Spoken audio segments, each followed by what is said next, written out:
Hello everyone, this is my tutorial video on how to do a simple shatter effect in After Effects. We're going to start by making a new composition. The duration doesn't have to be that long, 10 seconds should be enough, and the background color, you can make it whatever you want. I'm just going to use black. So we're going to start by using type because I think this is the easiest way to demonstrate the shatter effect. You could use any typeface you want, and we're just gonna write out her name. You could center it, put it wherever. It's up to you. Once we get to here, and we write her name out in whatever font you want, whatever colors you want to use, we can go down to the effects and presets panel and go under simulation. Under simulation, you're going to find the shatter effect, and we're just going to apply this to the text or shape that you want to use. It looks very intimidating at first. You see a whole bunch of brick walls, like you don't know what to do, but that's why we're doing this. So we can go to view, and we can change this to rendered, and our name's back. So let's go down to pattern. You can attempt to use other patterns, but for the simplicity of this video, I'm gonna use glass. So there's repetitions, direction, origin, and extrusion depth. I'm gonna keep all this default for now because I don't think we need to go into it. If you want to mess around with the repetitions and the extrusion depth, you can. Extrusion depth basically makes the pieces that break apart thicker or smaller, and the repetitions can create more shatter. So this is what it looks like now, and we're just going to let that play through. Sometimes it needs to render out first, sometimes it doesn't, but this is what it looks like right there in most basic form it could be. So we're going to close up shape, and we're going to open up force. So this is where you have your depth, your radius, and your strength. Your strength is how much strength you want within your force of your shatter. So if we decrease it to 2.5, there won't be as much strength put into the shatter.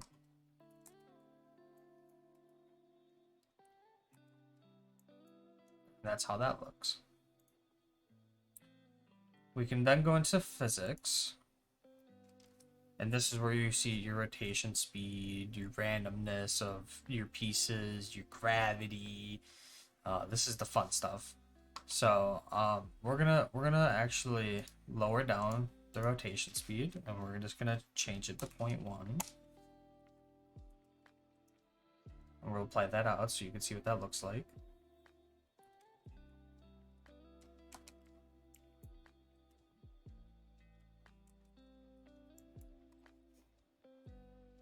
And let's have some fun with this. Let's take our area, our point of interest, and move it down. And we're gonna decrease the gravity to 1.5.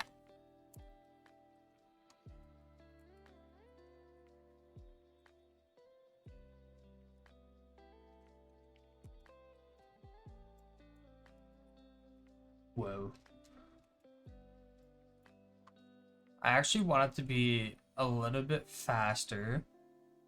So I'm gonna increase the viscosity. Let's try 0.3 and see what it looks like.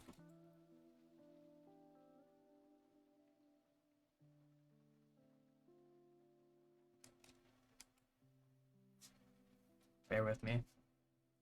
My computer can be a little slow.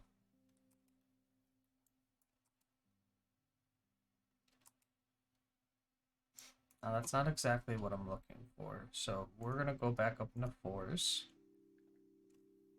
and we're gonna re-increase the strength by 5.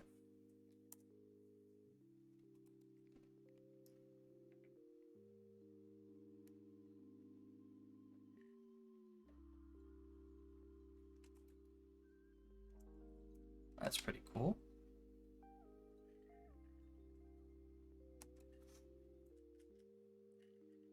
Now let's do something a little fun. I am going to shrink my timeline of the animation, the simulation. And I am actually going to duplicate this. And I'm going to shift it to the other side of the timeline. I'm going to make sure you're clicked on the second one, your new one, or your first one, whatever it defaults it as. And we are going to go to time reverse layer. And what this is going to do, it is going to reverse it and make it pop back into frame.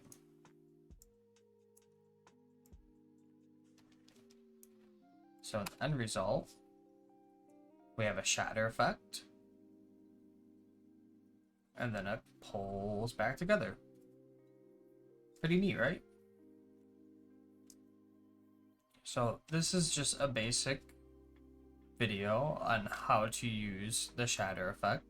Of course, there's many other ways that you could use this effect, and there's many other tutorial videos. If you have any questions, feel free to ask me in the comment section or ask me in person if you're watching this from the classroom. I've used this in many different ways. This is one of the ways I've used this before in my Twitch streams and starting streams, and I've used this simple animation just to keep viewers entertained. But there's many other ways you could use the shatter effect. So thank you all for watching, and I hope you enjoyed. Thank you.